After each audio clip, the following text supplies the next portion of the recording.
I'll be back. 영화 터미네이터 2는요. 핵전쟁 이후 생존을 위해 기계와 싸우는 인간의 이야기를 담았습니다. 자, 그렇다면 실제로 핵전쟁이 일어난다면 과연 어떤 모습일까요? 그 어떤 파괴력은 상상을 불허하는 것 같아요. 그렇습니다. 진짜 핵전쟁이 무서운 건 당장 내일이라도 누군가 마음을 잘못 먹는다면 전쟁이 일어날 수 있다는 그 공포 아니겠습니까? 그렇죠. 2019년 2월에 분쟁 지역 카슈미르를 두고 핵 보유국인 인도와 파키스탄이 공습을 또 주고받았어요. 이게 얼마나 무서운 일입니까? 그때 전 세계가 벌벌 떨었잖아요. 현재 핵보유 선언국은요. 미국, 영국, 프랑스, 러시아, 중국, 인도, 파키스탄, 북한 8개국입니다. 보유 선언은 하지 않았지만 이스라엘 역시 사실상 핵을 보유한 것으로 추정되고 있습니다. 2019년 1월 기준 전 세계가 보유한 핵무기는 무려 13,865개로 추정된다고 합니다. 진짜 어마어마한 양이네. 하나만 있어도 무시무시한데요. 실제로 북핵 위기를 수차례 겪어온 우리나라 역시 핵전쟁으로부터 자유롭다고 할 수는 없습니다. 자, 그런 말이죠. 핵전쟁 발발 시 서울에 핵폭탄이 떨어진다면 과연 어떻게 될까요? 2004년 미국의 한 국제환경보호 시민단체의 분석에 따르면요. 1945년 미국이 일본 히로시마에 떨어뜨린 핵폭탄을 서울의 중심부인 용산에 투하한다면 말이죠.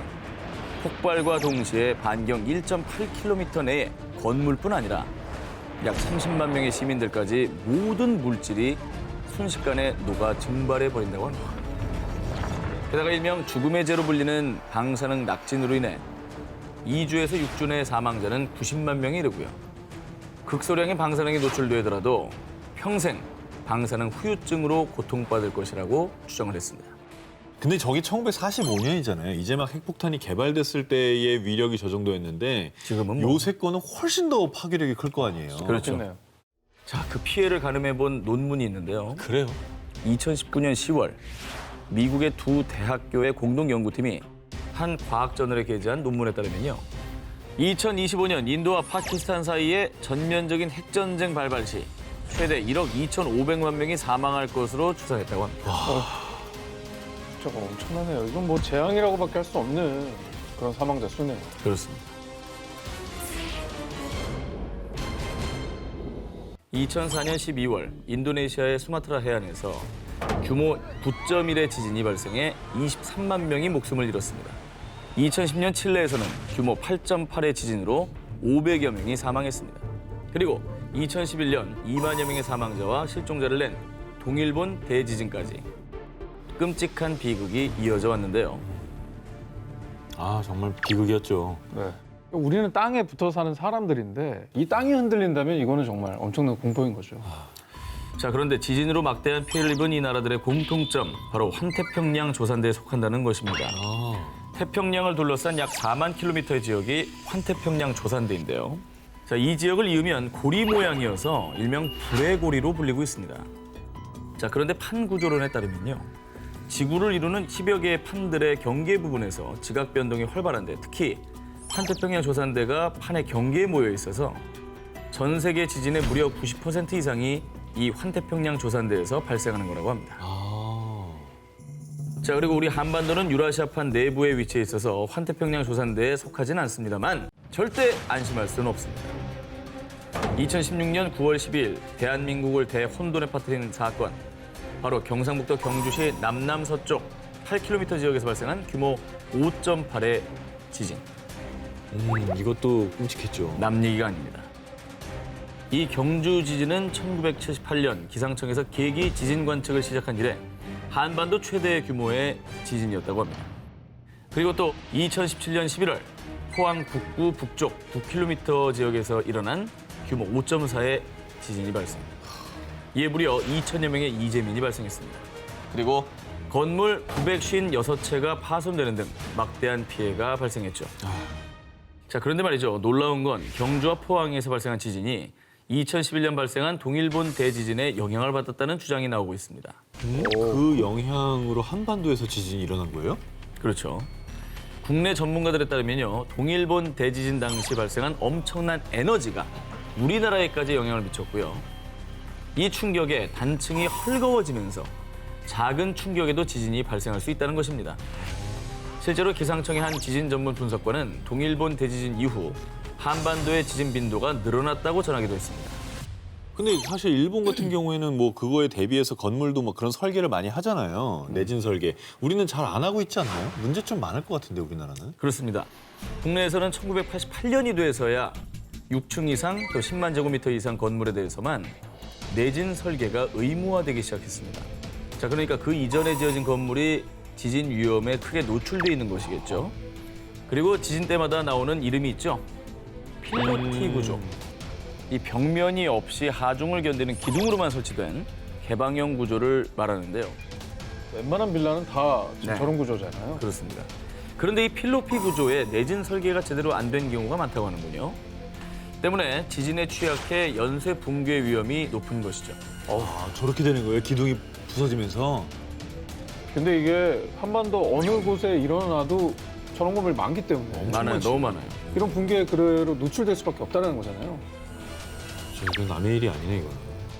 끔찍한 재앙은 예고 없이 찾아옵니다. 안전 대비만이 더 큰 재앙을 막을 수 있습니다.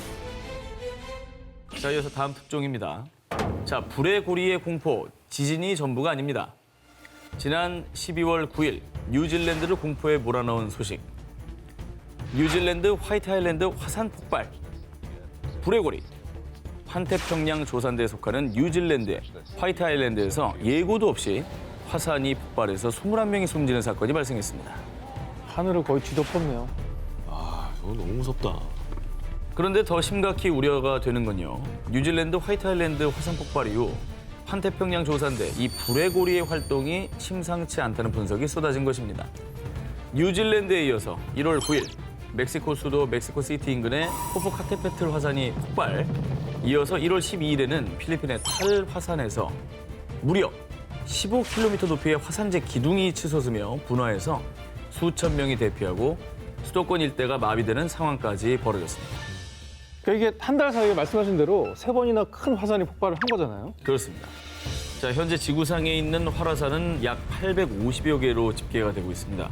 이 중에 무려 약 75%가 환태평양 조산대에 밀집해 있어서 이 공포감은 더 이루 말할 수가 없는 상황입니다.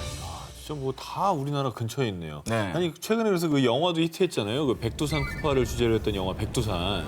이거를 보면은 아, 정말 만약에 저런 일이 일어나면 어떻게 될까? 우리나라는 그래서 화산 폭발 가능성이 있는 거예요? 자, 아까 말씀드린 대로 이제 한반도는 불의 고리, 환태평양 조산대로부터 비켜나 있긴 하지만요.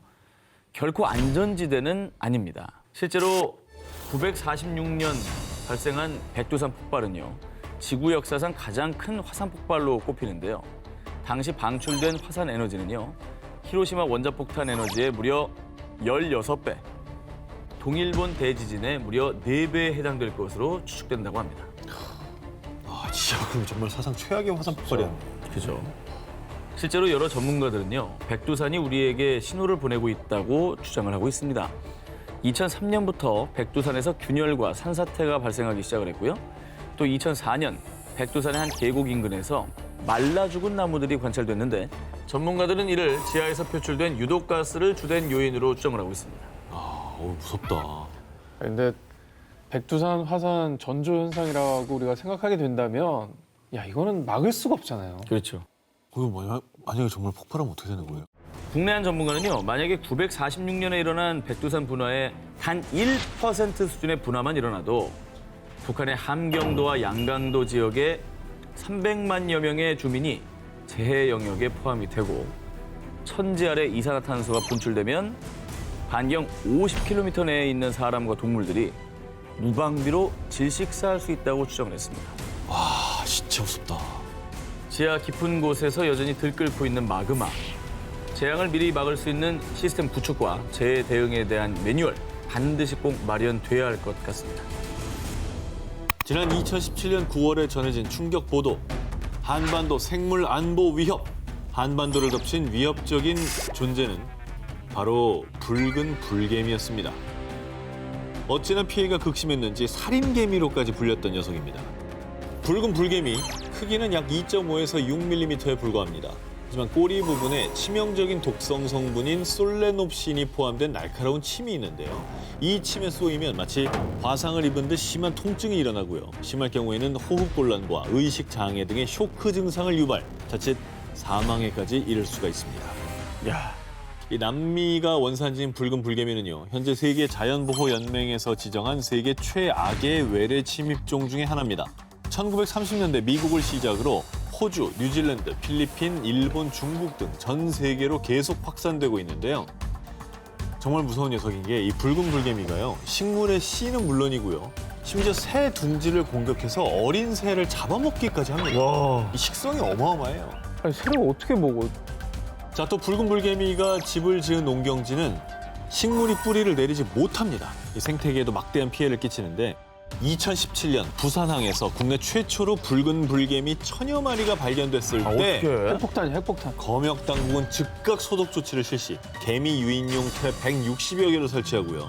대대적으로 정밀 조사에 나섰는데요. 하지만 8개월 뒤인 2018년 5월 또다시 부산항에서 발견됐고요. 그 뒤에 인천항, 평택항 등에도 등장. 그리고 심지어는 항구를 넘어 내륙까지 침범했는데 대구 아파트 건설 현장에서 붉은 불개미 830여 마리가 발견되기도 했습니다. 이때 발견된 것 중에는 번식 능력 있는 여왕개미도 진짜? 있었다고. 아, 그놈이 문제네. 엄마가 있었어? 그렇죠. 지금도 어딘가에서 우리를 노리고 있을 붉은 불개미. 더 이상 피해가 발생하지 않도록 확실한 조치가 필요할 겁니다. 2018년 4월 20일 남을 채취하던 60대 여성 사망.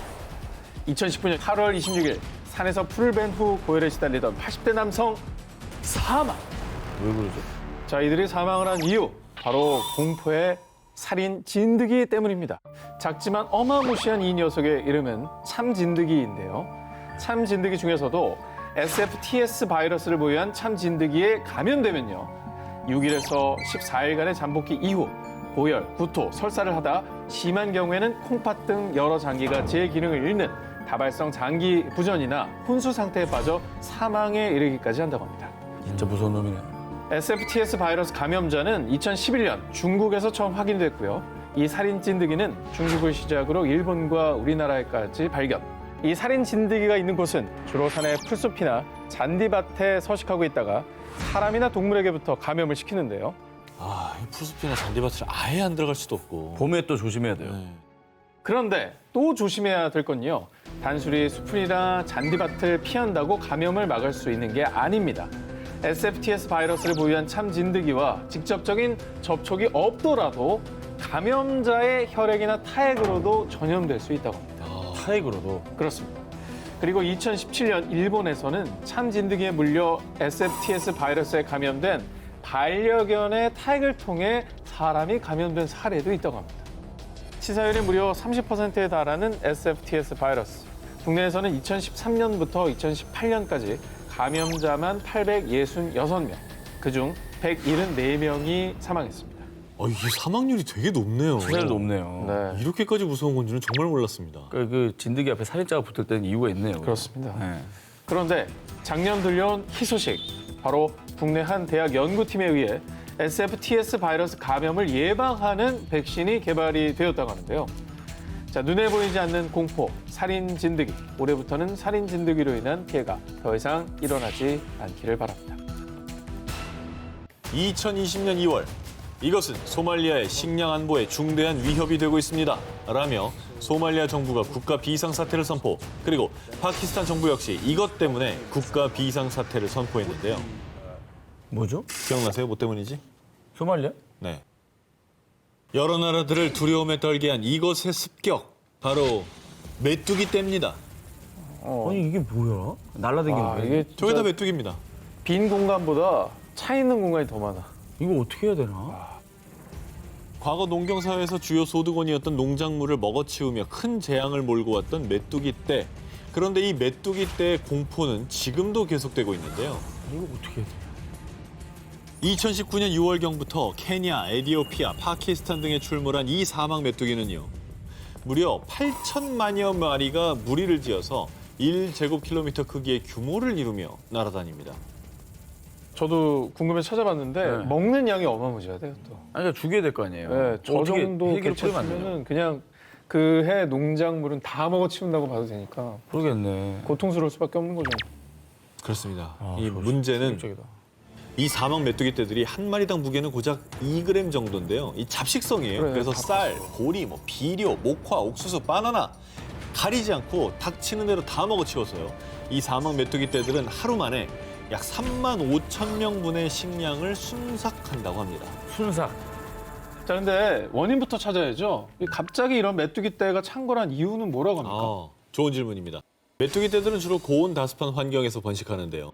과학자들은 지구 온난화로 인한 이상 기후 때문에 동아프리카 지역에 예년보다 많은 비가 내렸고 습한 환경이 조성돼서 메뚜기들이 창궐한 것으로 추측하고 있다고 합니다.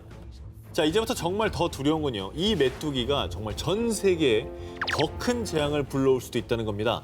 이 사막 메뚜기들은 바람을 타면 하루에 약 150km 이상도 이동할 수가 있기 때문에 다른 국가들로도 빠르게 확산될 수가 있을 뿐만 아니라 유엔 식량농업기구에 의하면 이대로 사막 메뚜기떼를 방치할 경우에는 올해 6월까지 무려 약 500배로 증가할 수 있다고 합니다.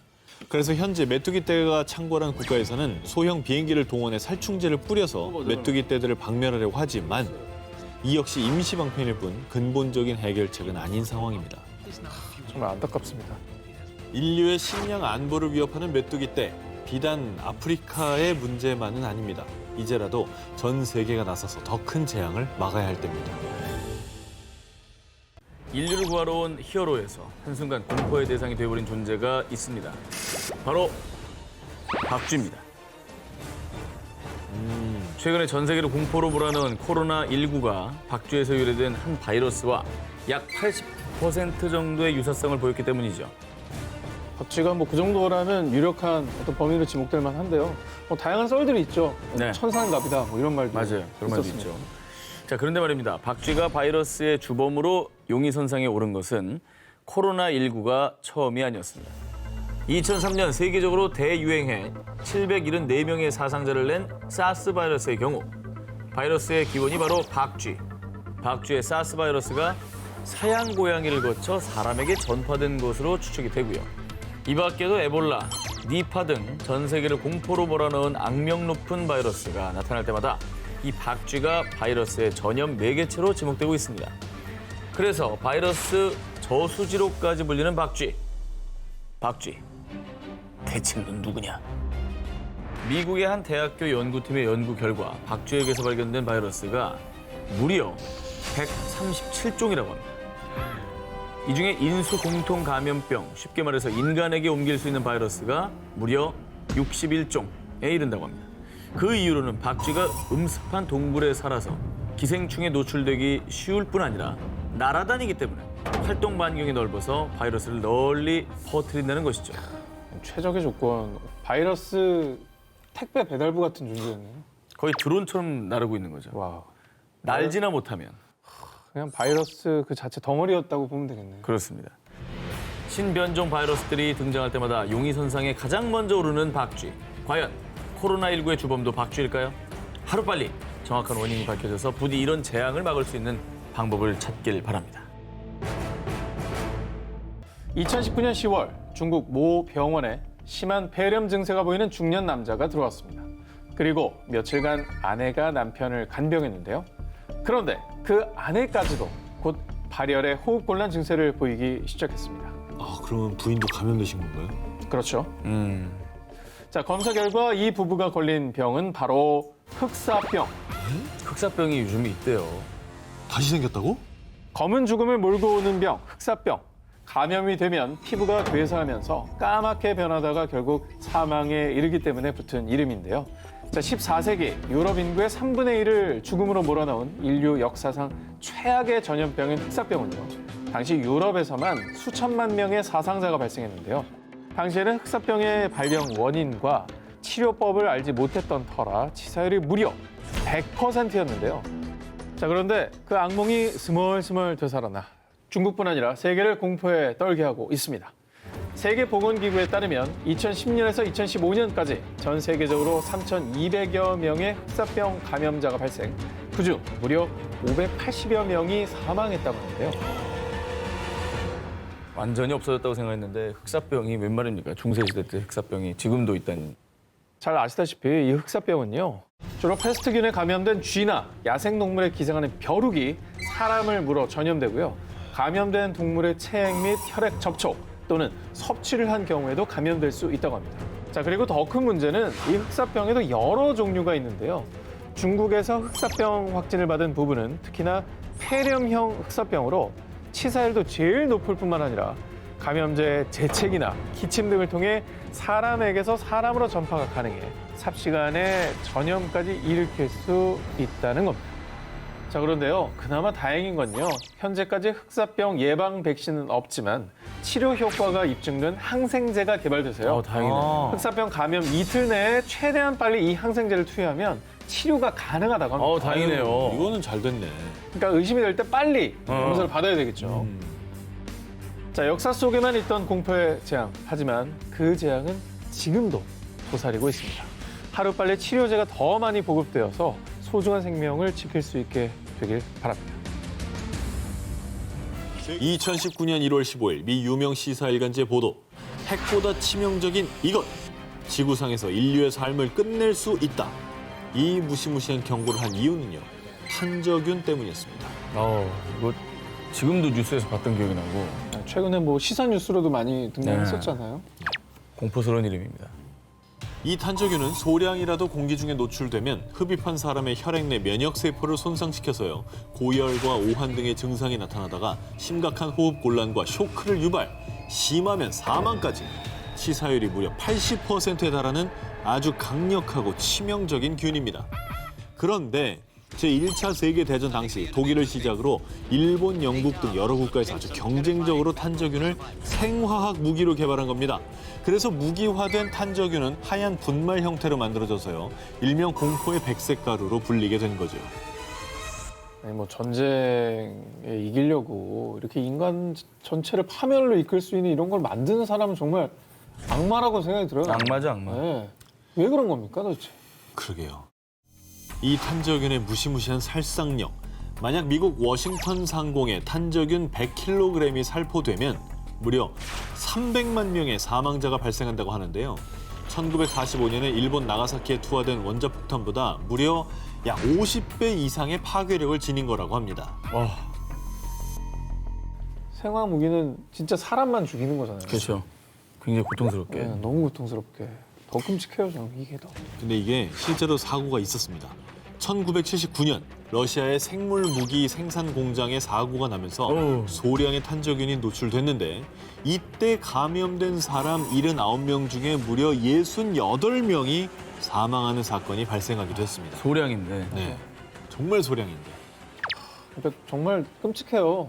더 큰 사고로 번졌다면은 상상도 하기 힘든 소량이 아니었다면. 그런 일이 발생했을 것 같다는 생각이 드네요.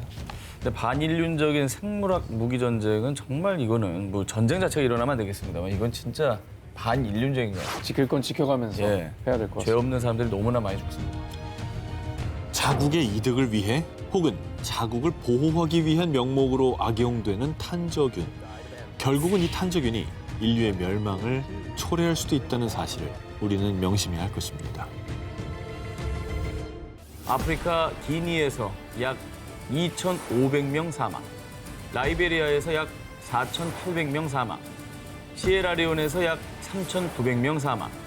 2014년부터 2016년까지 아프리카, 미국, 스페인 등에서 창궐해 전 세계를 공포에 떨게 만든 에볼라 바이러스. 무서운 녀석이죠, 이 녀석도. 치사율이 워낙 높으니까. 그쵸. 네. 뉴스에서 이거 이름 나올 때마다 되게 무서워요. 1976년 현재 콩고 민주공화국인 자이르에서 처음 발견된 에볼라 바이러스. 에볼라 바이러스는 사람뿐 아니라 원숭이와 침팬지 등 동물들에게도 감염되는 인수 공통 감염병인데요. 과학자들은 과일 박쥐와 고릴라 등 동물들에게서 전파된 것으로 추측하고 있지만 현재까지도 정확한 원인과 감염 경로가 밝혀지지 않고 있습니다. 그게 빨리 규명돼야 치료제도 나오고 네. 좀 더 연구가 진전이 될 것 같은데 안타깝습니다. 일명 죽음의 전령사라 불리는 에볼라 바이러스. 감염 증세가 심할 경우 출혈열로 인해 내부 장기와 주사를 맞은 피부 부위와 코와 입, 결막에서 출혈이 발생. 아휴. 그리고 결국엔 바이러스가 신장과 간 같은 장기 침투해 결국 사망에 이르기까지. 치사율이 최대 90%에 달한다고 합니다. 아, 90%면 정말 거의 다 한 거네. 거의 다 죽는다고 걸리면 합니다. 이제 정말 죽음을 생각해야 되는 그런 무서운 병인 거죠. 이 에볼라 바이러스로 인해 1976년 콩고 민주공화국에서만 318명의 감염자 중 88%인 280명이 사망했고요. 그리고 2014년엔 서아프리카를 중심으로 미국, 영국, 스페인 등지까지 창궐해서요. 2016년까지 2년여간 전 세계적으로 약 28,600명의 감염자가 발생했습니다. 그중에 약 11,300명의 사망자를 기록했다고 합니다. 당시 해외 언론들은요, 세계 최악의 에볼라 위기라고 보도하며 전 세계가 에볼라 바이러스 공포에 휩싸였습니다. 자, 그러던 2016년 6월 세계보건기구인 WHO에서 에볼라 바이러스 종식을 선언하며 위기를 넘기나 했지만 또다시 에볼라가 확산. 에볼라 바이러스의 공포는 끝날 듯 끝나지 않고 있습니다. 아이고, 그러면 아직도 진행 중인가요? 진행 중이죠. 정말 다행히도 2019년 미국에서 개발한 백신이 전 세계 최초로 WHO의 인증과 EU 조건부 승인을 통과, 올해 안으로 공급될 예정이라고 합니다. 아, 진짜 다행이다. 백신이 나왔네, 그래도 다행히. 하루빨리 좀 많이 공급이 돼야 될 것 같아요. 지금 이 시간에도 지속되고 있는 에볼라 바이러스의 공포, 부디 비상사태가 아닌 영원한 종식 선언이 전해지는 그날이 오길 바랍니다. 동남아시아 여행을 계획한다면 정말 조심해야 할 게 있습니다. 동남아시아를 집어삼킨 공포의 바이러스, 바로 지카 바이러스와 댕기열인데요. 한두 개가 아니구나. 그래서 여행지에 도착해서 로밍 딱 키면 제일 먼저 뜨죠. 예, 안전 문자 이렇게 오잖아요. 네. 지카 바이러스랑 뭐 댕기열 꼭 주의를 해야 된다. 긴 소매 입어라, 긴 바지 입어라 이런 네. 거 오죠. 특히 뭐 모기 기피제. 임신부 그다음에 돌아온 다음에는 꼭 증상이 발견되면 1339로 신고해라. 이런 문자까지. 국내에서도 첫 댕기열 감염자가 신고된 2001년을 시작으로 급기야 2013년에는 250명을 돌파. 국내 감염자들의 주요 감염 발생 지역은 역시나 동남아시아였다고 합니다. 자, 그렇다면 동남아 여행 중에 현지 풍토병인 지카 바이러스 또 댕기열의 감염을 피하기 위해 가장 조심해야 할 게 무엇이냐? 바로 모기입니다. 1947년 우간다의 지카 숲에서 처음 발견된 지카 바이러스는 2007년 태평양을 횡단해 2016년에는 브라질까지 집어삼켰는데요. 지카 바이러스의 핵심 매개체는 이집트 숲모기로요. 이 모기에 물려 지카 바이러스에 감염되면 두통, 다리열, 근육통, 피부 발진 등의 증상이 나타나고요. 가장 심각한 건 만약 임산부가 지카 바이러스에 감염되면 머리와 뇌가 정상보다 작은 선천성 기형, 소두증인 아이를 출산할 확률이 높다는 겁니다. 너무너무 무서운 것 같아요, 정말. 그렇죠. 그리고 이집트 숲모기가 퍼뜨리는 또 다른 공포의 전염병. 지난해 필리핀에서만 1000여 명의 사망자를 낳은 댕기열. 이 댕기열은 고열을 동반한 급성 열성 질환으로요. 두통과 근육통과 함께 초기에는 신체 전반에 붉은 반점이 나타나고요. 그 뒤 목 부위의 림프샘이 비정상적으로 커지면서 코피나 잇몸 출혈, 혈변 증상이 유발되는데 아, 무섭다. 네, 엄청 고통스럽다고 하더라고요. 그랬죠. 예, 고열에 그 정말 혈변까지. 미국 질병통제예방센터에 따르면요. 매년 4억 명 정도가 이 댕기열 바이러스에 감염된다고 합니다.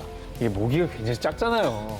근데 이 안에 정말 무시 못할 엄청난 병들이 존재할 수도 있다는 거 아니겠습니까? 주의를 해야 되겠어요.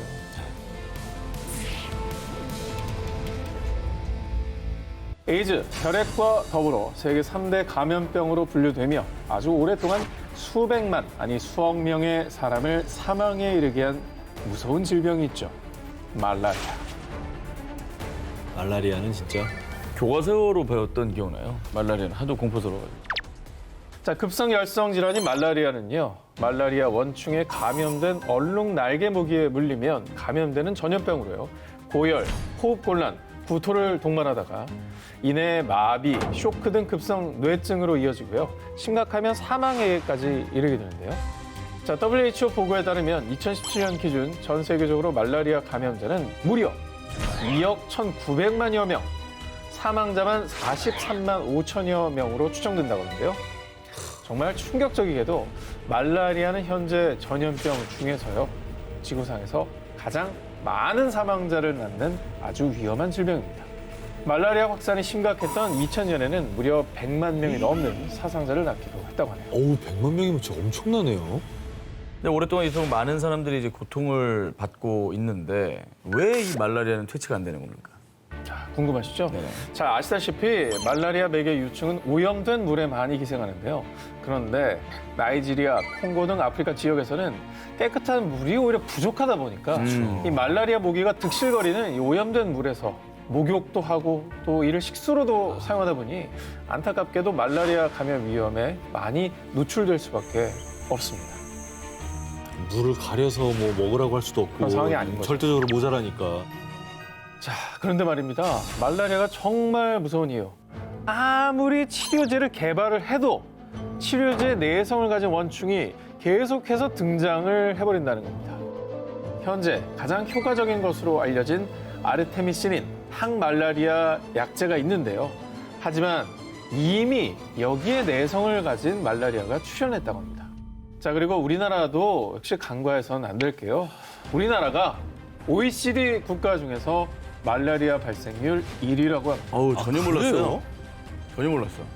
현재 우리나라에서도 매년 500에서 600명 이상의 말라리아 감염자가 발생하고 있는데요. 아니 우리나라 꽤 위생 개념도 선진적인 걸로 알고 있는데 왜 말라리아 노출이 저렇게 돼 있죠? 자, 주로 아프리카 지역에서 발병하는 열대 말라리아와는 달리 한국의 토착 말라리아가 따로 있습니다.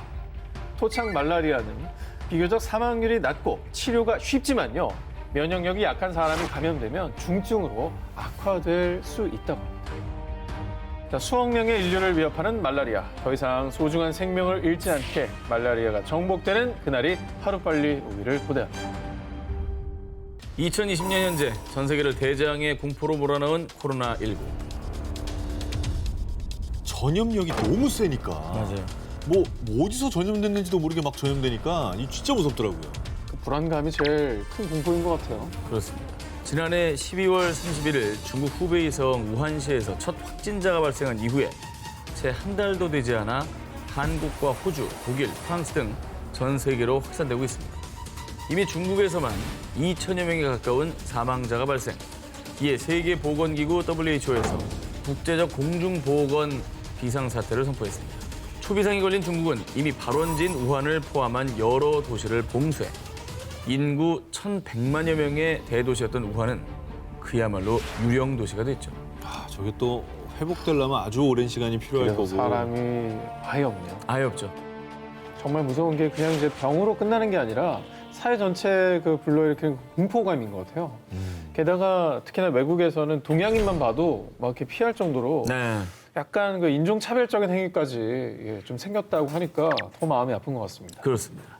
코로나19. 오늘날 갑자기 인류를 위협하는 존재가 됐지만 아직 바이러스의 정체는 상당 부분 베일에 쌓여 있습니다. 그래서 세계보건기구 사무총장은 SNS에 코로나19 확산에 대해 우리는 빙산의 일각만을 보고 있을지도 모른다라고 우려를 표하기도 했죠. 보이지 않는 공포 그 자체인 것이 코로나19는 감염자의 침, 콧물 등 비말을 통해 바이러스가 전파가 되고 잠복기가 약 2주가량 되니까요. 언제 누구에게서 감염될지 모르고 내가 감염됐는지도 모른다는 거죠. 그리고 바이러스 전파력이 무척이나 강합니다. 메르스는 몸에 들어온 바이러스가 증식한 뒤 남에게 전달되는 시간이 평균 13일 정도인데요. 중국 자료에 따르면 코로나19는 7일가량이라고 합니다. 2배나 빠르네. 아니, 근데 이 사태가 좀 빨리 마무리가 돼야 될 텐데 현재 사태는 어느 정도인가요? 신종 바이러스다 보니 아직까지 백신이나 치료제는 따로 없고요. 발병 환자의 증상에 따라 보존 치료제나 대안 항바이러스제를 투약하는 게 유일한 치료법이지만요. 현재 국내 국립보건연구원 등 여러 연구기관에서 코로나19 백신 개발 연구 중이라고 합니다. 정말 이번에 진짜 병원 관계자분들 정말 고생 많이 하신 것 같아요. 맞습니다. 네. 그리고 이제 질병관리본부 그분들도 거의 집에도 못 들어가시고 도시락으로 끼니 때우면서 정말 전염병을 막기 위해서 열심히 노고를 하셨는데 이게 이제 완전히 진정될 때까지 저희가 힘을 좀 많이 보태드려야 될 것 같다 생각이 드네요. 현재 전 세계로 퍼지고 있는 아프리카 돼지 열병. 폐사율이 최대 100%에 달하는 심각한 바이러스성 돼지 전염병입니다. 이 바이러스는 냉동육에도 무려 1000일 이상을 버티고 후은제 등의 가공된 햄에서도 1년 가까이 살아남을 정도로 생존력이 무시무시한데요. 가공품에서도 그렇습니다. 아프리카 돼지열병이 사람에게는 감염되지 않는다라고는 하지만 워낙에 이 돼지 폐사율이 높다 보니까 이 양돈 가구에서 걱정이 커요. 그런데 더 충격적인 일은요. 사람에게까지 전염될 수 있는 아주 치명적인 바이러스도 있다고 합니다. 바로 니파 바이러스인데요. 이 신종 니파 바이러스는 돼지뿐 아니라 양돈장에서 일하는 사람들에게까지 전염. 감염자들은 열과 두통, 어지럼증을 동반한 극심한 고통을 호소했고요. 급기야 뇌염으로 뇌가 부어올라 사망에 이르기까지 단기간에 무려 105명의 사망자가 발생했는데요. 그런데 바이러스의 정체를 추적하던 중에 놀라운 사실이 밝혀졌습니다. 니파 바이러스의 시작은 돼지가 아닌 또 이 녀석, 박쥐였습니다. 문제가 많네, 박쥐가. 1980년대 이후 동남아시아 지역에서 벌목과 농경지 확장이 계속됐고 그러면서 야생의 과일을 먹고 사는 큰 과일 박쥐들이 서식하는 숲이 점차 사라져갔는데요. 그러자 서식지를 잃은 박쥐들이 말레이시아 돼지 농장 근처 과수원에 정착. 그리고 이때 돼지들이 박쥐의 배설물과 타액으로 오염된 과일을 먹고 바이러스에 감염이 된 거죠. 아이고. 이후 양돈장에서 일하던 사람들이 감염된 돼지들의 타액이나 분비물과 접촉을 하면서 바이러스가 퍼진 겁니다. 이 니파 바이러스가 정말 무서운 이유는요. 처음 발병한 지 무려 20년이나 지났음에도 불구하고 현재까지 그 어떤 백신이나 치료제가 없다는 겁니다. 아무것도 없어요? 아무것도 없습니다. 연구는 진행 중이에요. 연구는 진행 중이지만 여전히 뚜렷한 치료 방안이 개발되지 않고 있는 상황입니다.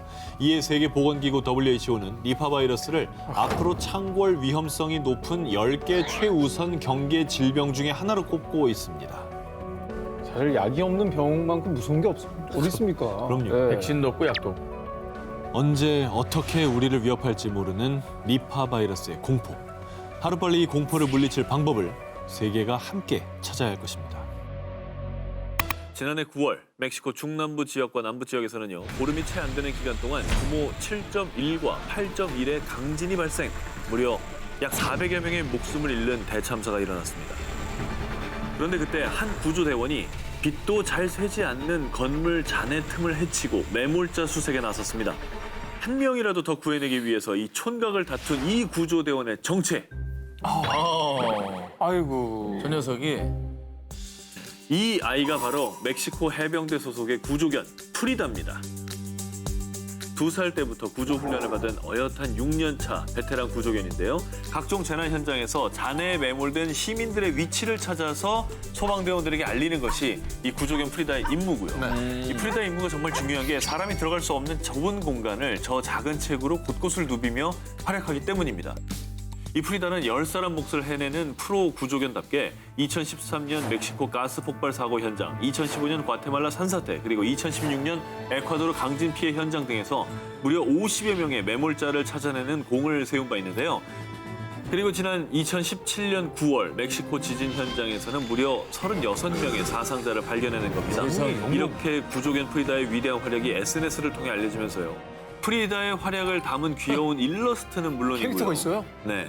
또 영웅 프리다를 넣은 화폐 이미지까지 나왔습니다. 돈에 저렇게 했으면 좋겠다는 거죠. 또 프리다 기념 티셔츠까지 제작이 됐는데 이 판매 수익금은 또 지진 피해자들에게 전달됐다고 하니까 참 의미가 있었죠. 재미있네. 사람도 구하고 또 수익을 만들어서 또 피해자에게 지원까지 하고. 국민 영웅이네요. 영웅이네요. 예. 자, 그리고요. 재난 현장에서 자신의 한몸 희생에 사람들을 구한 동물 영웅이 네팔에도 있습니다. 지난 2017년 8월 남아시아 국가에서는요. 마치 하늘에 구멍이라도 뚫린 듯 무려 일주일이 넘게 폭우가 쏟아졌는데요. 특히 네팔, 인도, 방글라데시 등은 300mm 이상의 집중호우로 인해서 홍수와 산사태가 일어나서 무려 1,200여 명이 사망하고 4,100만 명 이상의 피해자가 발생했습니다. 아유 세상에 너무 많이 정말 비가 온 것만 아유, 해도. 네. 이 때문에 국민뿐만 아니라 네팔을 찾은 관광객들에게도 위기가 닥치게 됩니다. 네팔의 남부 치투안 지역의 사우라하 마을 부근에 있는 라프티 강이 그만 순식간에 범람하면서 약 600여 명의 관광객들의 발이 꽁꽁 묶이게 된 겁니다. 갑자기 강물이 불어나는 것처럼 무서운 게 없거든요. 그럼요. 그게 이제 호텔이랑 레스토랑을 덮치기 시작하니까 더 그런 건데 물이 계속 불어서 투숙객들의 공포도 점점 커지고 있던 그때 이들을 구하러 온 히어로가 있었으니 코끼리? 코끼리입니다. 12마리의 코끼리 구조되었습니다. 1분 1초가 시급한 상황에서 인명구조에 긴급 투입된 이 코끼리들이요. 정말이지 구조요원으로서의 사명감이 있는 듯이 차오르는 강물에도 겁내지 않았고요. 차분하게 3-4명의 사람을 등에 태우며 안전한 장소로 이동, 신속한 구조 작업을 펼쳤습니다. 소름 돋는다. 무릎을 꿇었어. 사람도 다. 야, 소름 돋아, 소름 돋아. 어머머. 아니 근데 궁금한 게 네. 어디에서 온 코끼리들인지. 아, 그쵸. 궁금하시죠? 그거 궁금해요. 사실은 이 흙탕물을 가르며 인명구조에 나선 코끼리 구조대 정체가요. 인근에 있는 치투안 국립공원 소속으로요. 관광객들을 태우고 사파리 투어를 하는 코끼리들이었다고 합니다. 이제 이해가 좀 되시나요? 이게 좀 사람한테 좀 익숙했던 거구나. 그렇죠. 태우는 것도 익숙하고. 네. 완전 야생이 네. 아니었구나.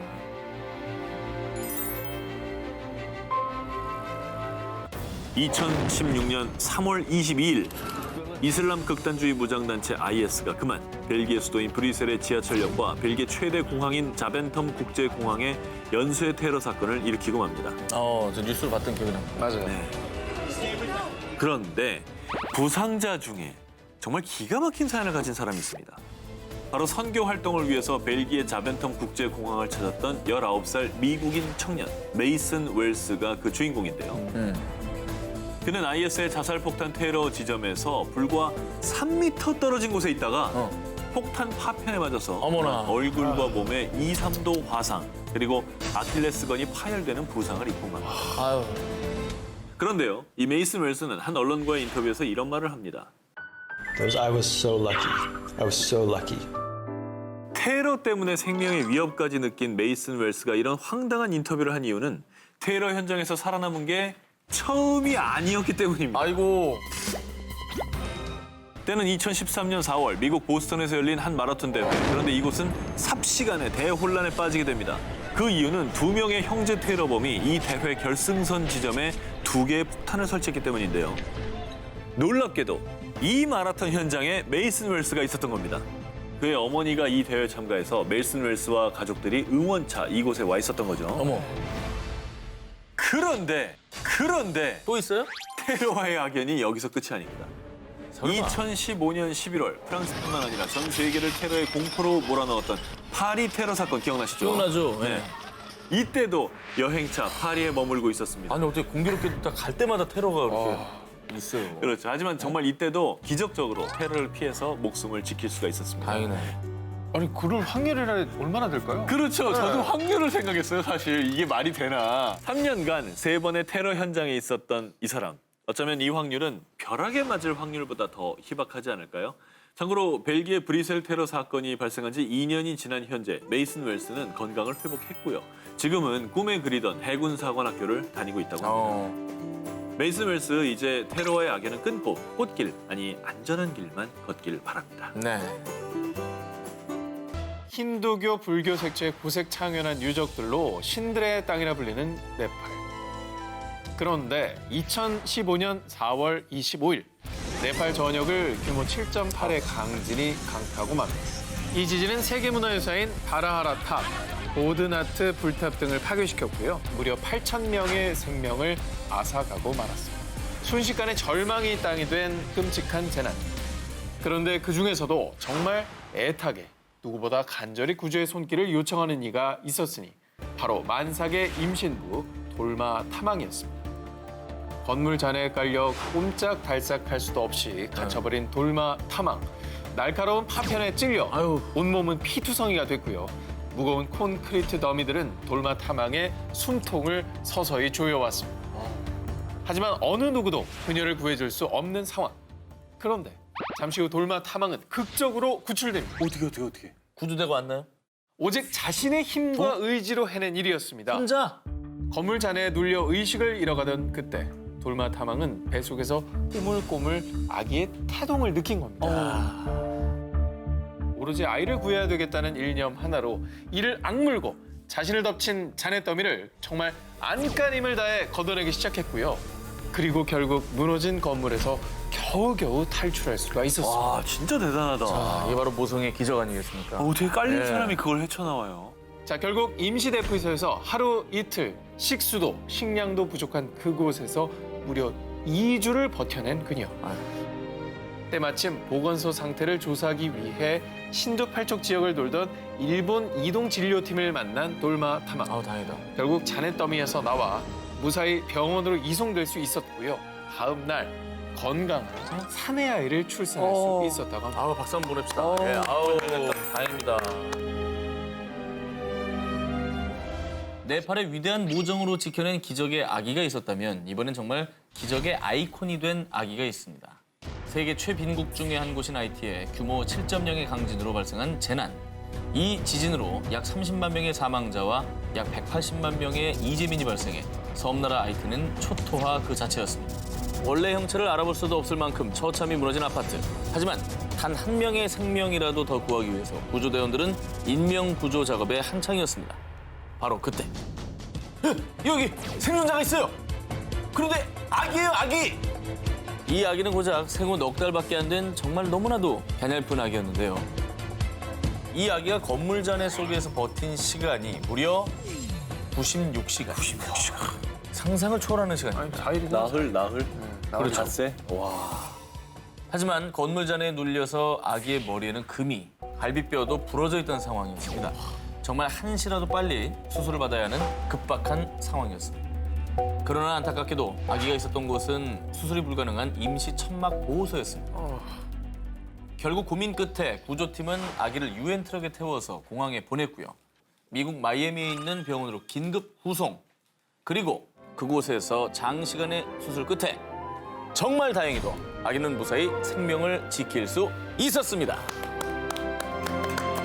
기적입니다. 다 무너져야 돼서. 진짜 다행이다. 정말 다행이죠. 자, 그런데요, 기적은 여기서 끝이 아니었습니다. 이 아기의 부모도 생존에 있었습니다. 다행히 겨우 목숨을 건진 엄마 나디는 이 아비 교환의 현장에서 자신의 딸 제니를 찾기 위해서 남편과 함께 온 병원을 다 찾아다녔다고 합니다. 아이의 이름이 제인이었군요. 그렇죠. 네. 수소문 끝에 제니가 수술 때문에 미국에 보내진 걸 알게 됐고요. 무려 84일 만에 딸 제니와 엄마 아빠는 만날 수가 있었다고 합니다. 30만 명이 넘게 목숨을 잃은 대참사였습니다. 하이티 대지진. 이 속에서 제니는 수많은 이재민들에게 아직 희망은 있다라는 메시지와 함께 기적의 소녀로 불리며 큰 감동을 안겨줬다고 합니다. 네.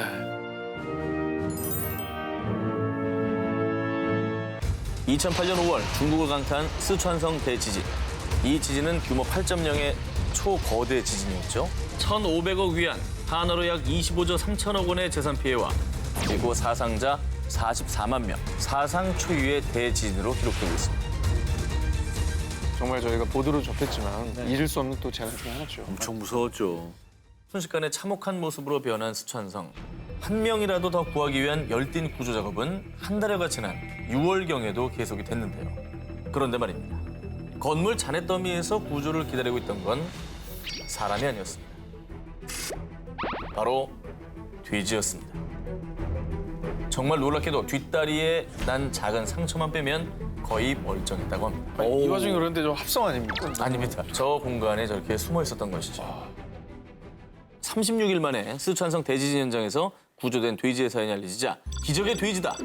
아니 이건 저팔계의 부활이야. 라며 찬사를 쏟아냈습니다. 그리고 이 돼지는 기적의 돼지로 등극을 하며 청두에 위치한 지엔촨 역사박물관에 입양이 됐고요. 지금까지도 박물관 관장님의 보살핌 아래 박물관에서 잘 지내고 있다고 합니다. 다행이네요. 다행이네. 작년 여름은 전 세계적으로 유난히 덥고 건조했습니다.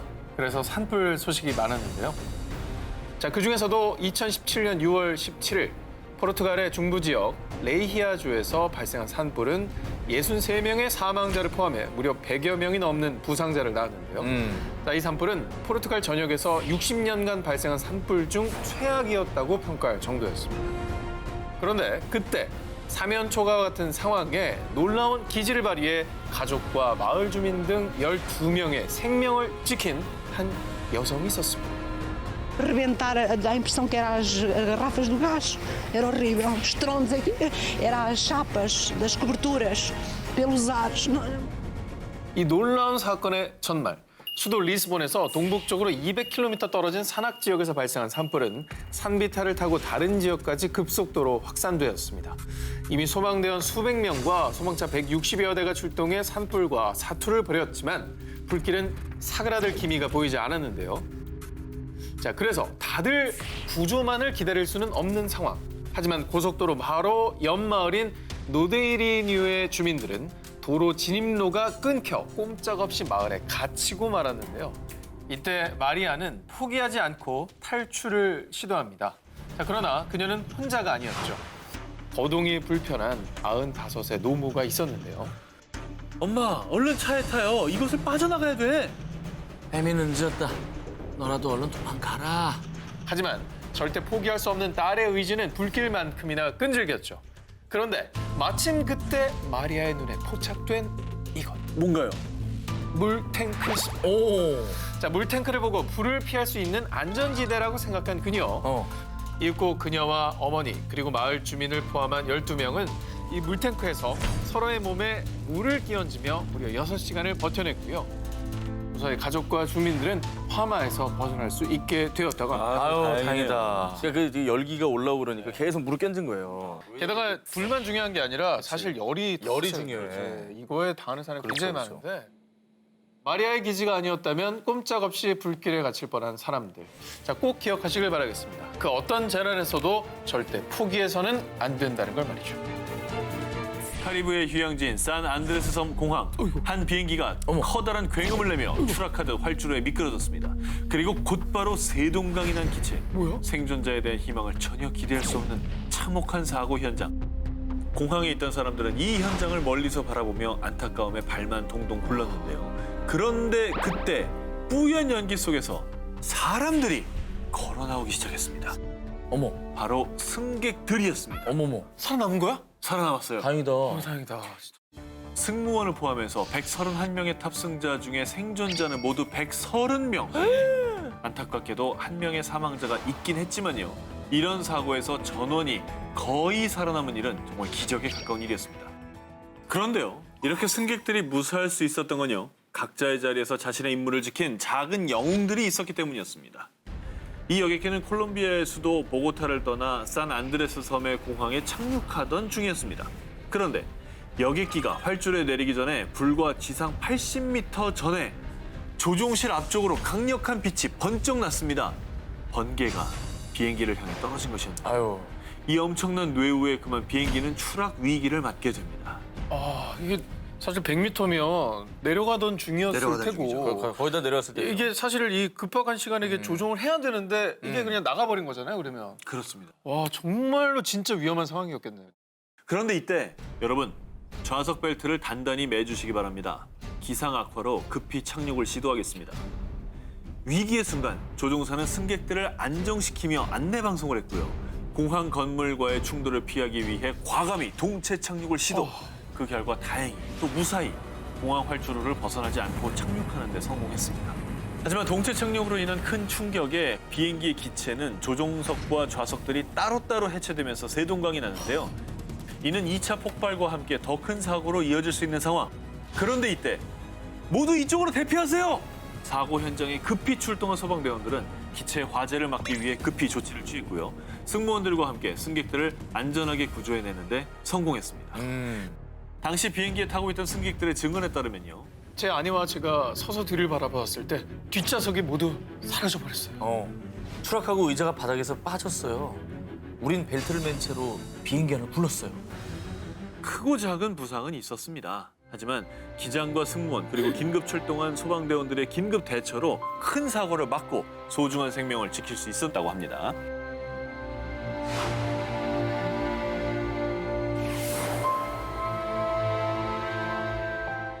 (2010년 4월 14일) 오전 7시 49분경 중국 칭하이성 위수현에서 규모 7.1의 강진이 발생했습니다. 이 지진으로 인근에 있는 제1민족중학교는 기숙사를 비롯해 교직원 숙소, 강의동 건물까지 맥없이 무너져 내렸습니다. 아유, 오전 시간이고 학생들도 많았을 텐데 피해가 굉장히 컸겠어요. 그런데요, 놀랍게도 이 학교에 있던 학생과 교직원 903명 중 부상자는 단 한 명도 없었습니다. 아니 찰과상도 없었다고요? 없었습니다. 말이 됩니까? 사망자도 없습니다. 아니, 지진이 뭐 3, 4도 아니고 7이라면서요. 7이죠. 이 대규모 강진이 발생하기 2시간 전 모두 밖으로 나가세요. 어서 일어나. 집합! 집합! 한 남자가 외치는 다급한 목소리에 학생들은 영문도 모른 채 모두 일어나서 밖으로 나왔습니다. 전교생을 깨운 이 남자의 정체. 누구요? 제1민족중학교의 부교장 엘리 도어더였습니다. 그는 숙직하던 중에 평소와는 다른 이상한 낌새를 느끼고 잠에서 깼습니다. 대단하다. 그런데 불과 1시간이 조금 지났을 무렵에 땅이 움직이고 산이 흔들리기 시작했습니다. 이윽고 벽돌 건물인 기숙사는 바로 주저앉았고 세상에. 학교 건물 지붕도 맥없이 떨어지고 말았습니다. 피신하지 않았더라면 전교생이 저 안에 갇혀서 처참한 참변을 당했을 뻔한 거죠. 그 혹시라도 말 안 듣고 그냥 누워 있는 애들이 있었으면 큰일 날 뻔한 거 아니야? 근데 뭐 다행히 한 명도 없었던 거죠. 전원 구조니까. 한편 옐리 도더 부교장이 이런 기지를 발휘할 수 있었던 까닭. 2년 전에 있었던 중국 쓰촨성 대지진 이후에 수시로 지진에 대비해 연습을 해왔는데 정말 학생들이 무사해서 다행입니다. 사실 그냥 이런 경험을 헛되이 이렇게 넘긴 게 아니라 다 기억하고 있다가 그 기지로 이제 학생들을 살린 거잖아요. 그렇죠. 아, 정말 그때 노력이 헛되지 않은 것 같아요. 네. 형형색색의 트리와 거리마다 울려 퍼지는 캐럴. 가족들과 함께하는 행복한 연휴 크리스마스. 그런데 자, 이 크리스마스의 여운이 채 가시지도 않은 그날 세계를 큰 안타까움에 빠뜨린 대재앙이 일어나고 맙니다. 바로 지난 2004년 12월 26일 인도네시아를 덮친 거대한 쓰나미. 아유, 쓰나미. 이 일로 쓰나미란 용어가 많은 분들께 알려지기도 했었죠. 맞아요. 예. 당시 인도양 쓰나미로 희생된 목숨만 23만 명. 그중 인도네시아 수마트라 섬 북부에서만 무려 17만 명의 부상자와 이재민이 발생했는데요. 자, 이때 수마트라 섬 북부 아체에 살고 있던 세프티 랑구티의 가족도 이 불행을 피해갈 수 없었습니다. 갑작스럽게 집을 집어삼킨 지진과 해일에 4살 난 딸 자나아와 7살 배기 아들 아리프가 쓸려간 건데요. 남편 세프티 랑구티와 아내 자말리아는 남매 행방, 아니 생존 여부조차 알 수 없어 무척 괴로워했고요. 쓰나미에 휩쓸려간 자식들을 찾기 위해 온 동네에 전단도 붙이고 또 정부에 찾아달라고 요청하는 듯 밤낮 없이 매달렸습니다. 그렇게 한 해 두 해를 보내며 자녀들을 찾아 헤맨 시간만 10년. 하지만 희망을 버릴 순 없었는데요. 자, 그러던 어느 날 누나, 나 지금 자나랑 똑같이 생긴 여자를 봤어. 자, 자말리아의 동생이 잃어버린 조카와 똑 닮은 소녀를 목격했다고 한 건데요. 소녀의 현재 나이는 14살. 자말리아의 딸이 4살이었을 때 행방불명되었으니 나이도 이게 딱 맞는 겁니다. 맞네요. 자, 그리고 이 소녀는 자신이 쓰나미에 휩쓸렸다가 한 어부에 의해 구조된 거라고 얘기를 한 건데요. 그래서 그 말을 듣자마자 한달음에 소녀가 있다는 섬으로 달려가 극적인 만남을 가진 부부. 소녀를 마주하자마자 한눈에 자신의 딸임을 느꼈다고 합니다. 또 부부의 딸 자나 역시 엄마 자말리아에게 안기는 순간 마치 오래전부터 함께 지내었던 것처럼 익숙하고 편안한 기분을 느꼈다고 합니다. 아이고. 말 한마디 안 섞고도 보자마자 이렇게 끌어안고 서로가 엄마 딸임을 알 수 있다는 것 자체도 기적인 것 같아요. 그러니까 서로의 얼굴만 봐도 아는 이게 거죠. 내 엄마인 줄 아는 거죠. 표정만 봐도. 자, 그런데 이 가족에게 일어난 기적이 여기서 끝이 아닙니다. 자, 이 가족에게 또 한 번의 기적이 찾아오게 되는데요. 아들? 그렇습니다. 아들? 자, 10년 만에 극적으로 만나게 된 딸 자나아는 오빠를 회상하며 이런 말을 합니다. 제가 떠나려고 할 때 분명 오빠를 봤는데 그 뒤로는 만날 수가 없었어요. 그럼 이제 그 오빠도 어딘가 살아있을 수 있는 거 아닙니까? 또 다른 집에서 저렇게 살고 있을 수 있는 그러니까. 거죠. 네. 그렇죠. 자, 그 말을 듣고 한 줌의 희망을 품게 된 가족들. 그런데 2달 뒤 서수마트라주의 타야 쿰부시에서 한 통의 전화가 걸려온 겁니다. 여보세요? 혹시 자말리아 씨 댁인가요? 제가 댁의 아드님을 보살피고 있는 것 같아요. 자, 인도네시아에서 카페를 운영하는 한 여성의 전화였습니다. 자, 이게 어떻게 된 일이냐? 쓰나미로 가족과 떨어져 고아 아닌 고아가 된 아리프. 이 소녀는 지난 10년 동안 거리를 떠돌며 노숙 생활을 해왔던 겁니다. 어머.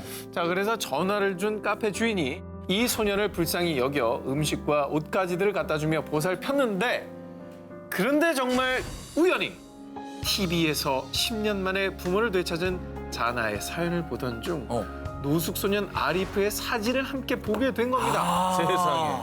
얼굴을 본 거죠. 10년 만에 극적인 만남을 갖게 된 세상에. 가족들. 자, 그리고 이 믿을 수 없는 재회에 전 세계 내 네티즌들은 기적은 이날을 위해 만들어진 단어네요. 이 가족처럼 또 다른 기적이 나타났으면 좋겠어요. 라며 뜨거운 감동의 박수를 보냈다고 합니다.